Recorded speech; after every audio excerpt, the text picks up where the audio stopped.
Good evening. You're now with me, Henry, for TVS Nightline. Here are the headlines for tonight. Sarawak aims to cut reliance on imported meat, focusing on local production. 14 new homes and repair works set to boost rural community in ASAJAYA. And on global updates, US deploys 2,000 troops to LA over immigration unrest.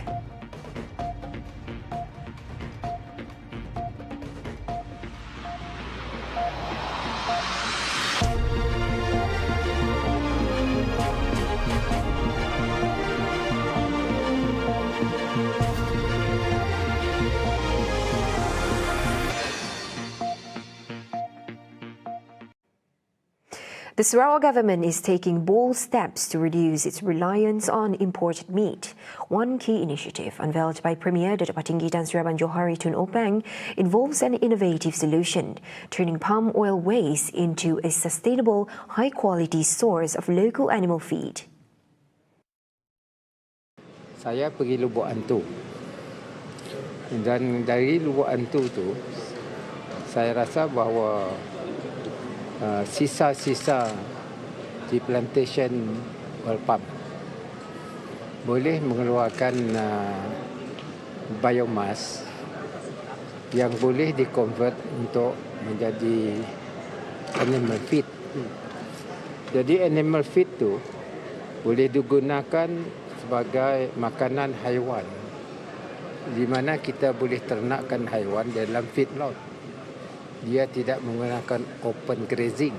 Speaking to reporters after attending Aidiladha Korban meat handover ceremony at Gedong on Sunday, he said high-quality animal feed is key to producing premium local meat. Kita dalam feedlot itu, kalau kita memberikan makanan haiwan yang berkualiti, ada nutrien, dicampur dengan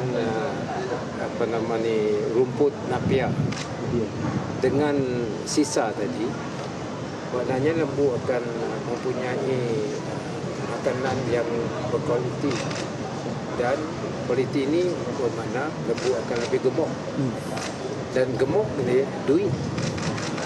Jadi kalau sapinya, lembunya kurus, siapa nak beli? Jadi bermakna ia adalah satu ekonomi kitaran. With this approach, he said, Sarawak's farmers will no longer need to rely on expensive imported animal feed, helping to lower production costs and better control meat prices. Previously, media reports noted that beef prices in Sarawak were among the highest in the country, reaching up to 96 ringgit per kilogram. According to pricing data on manamura.com, the average beef price in Sarawak is around 64 ringgit per kilogram, significantly higher than in Kelantan, where the lowest recorded average is 27 ringgit and 72 cents per kilogram. Meanwhile, Abang Johari emphasized that local meat production must keep pace with market demand. He added that the success of a pilot project in Lubuk Antu will serve as a benchmark for expanding modern agriculture and livestock sectors across the state, helping to ensure that quality meat remains affordable for the people. Additionally, he mentioned that he has discussed with the Minister of Food Industry, Commodity and Regional Development Datuk Sri Dr. Stephen Rundi Utom various measures to control meat prices. Jadi saya coba di Lubuk Antu 2 tahun lepas. Jadi apa yang saya adalah something saya nak ujung tahun. Okey, ujung tahun. Ada caranya. Jadi bermakna pendapatan kita daripada pertanian akan meningkat, dan kita bergantung kepada import. Jadi saya rasa bahawa kalau kita membayarkan export tax yang menggunakan Australian currency, ia betul sekali murah. Dan untuk mencari penyelesaian, kita mesti mengeluarkan pendapat kita sendiri. He emphasized the importance of adopting a circular economy approach in the agriculture and livestock sectors so that every resource and byproduct can be fully utilized. Saya pun quote saya diambil oleh sidang ASEAN Wanita waktu saya musmi di ASEAN Wanita, ASEAN pun Wanita Entrepreneur. Saya ada, don't waste the waste.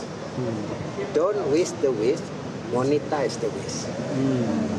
Dah diambil istilahnya, jadi quote ASEAN. The Asnaf community is urged to foster self-reliance and competitiveness to improve their socio-economic status. To this, Sarawak Minister of Youth, Sports and Entrepreneur Development, Dr. Sri Abdul Karim Rahman Hamzah, is calling on local residents to capitalise on current and future development projects in the region. Memang tanggungjawab kita sebagai insan, sebagai manusia untuk sentiasa berusaha. Saya sendiri dapat melihat sepanjang menjadi wakil rakyat Yang Berhormat Datuk Rubiah pun dapat melihat keadaan banyak sudah berubah.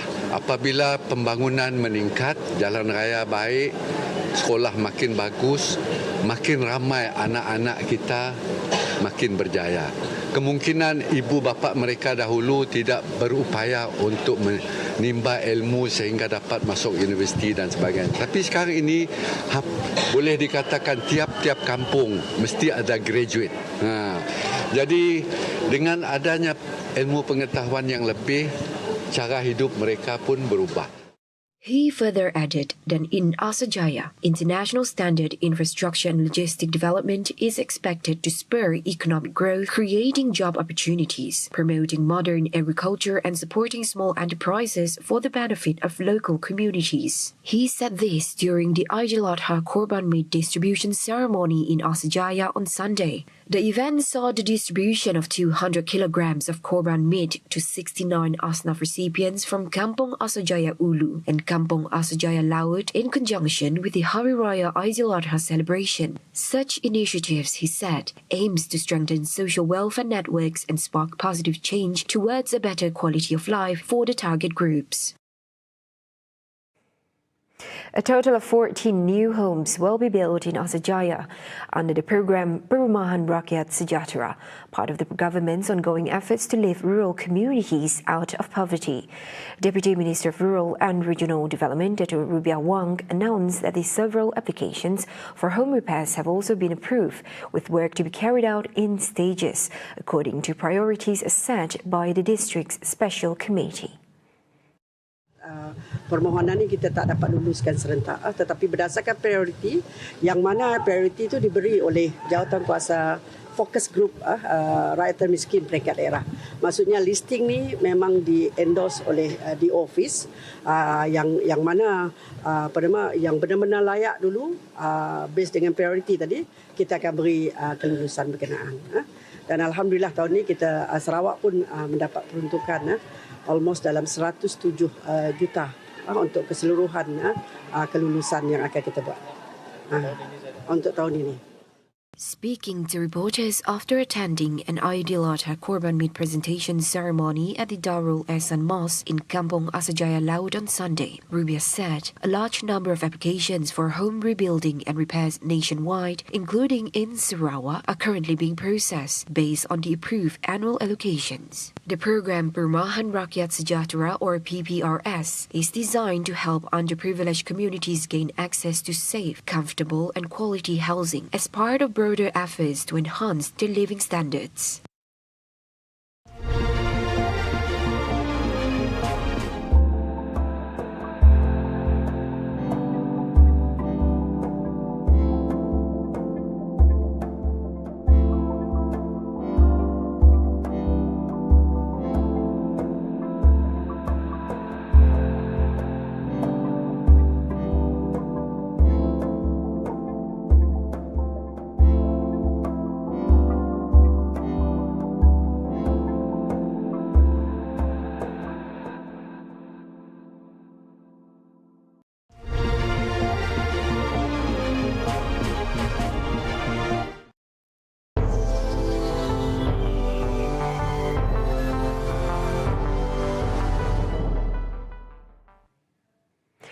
U.S. President Donald Trump has ordered 2,000 National Guard troops into Los Angeles, taking federal control of California's state military in a bid to contain growing unrest sparked by immigration raids.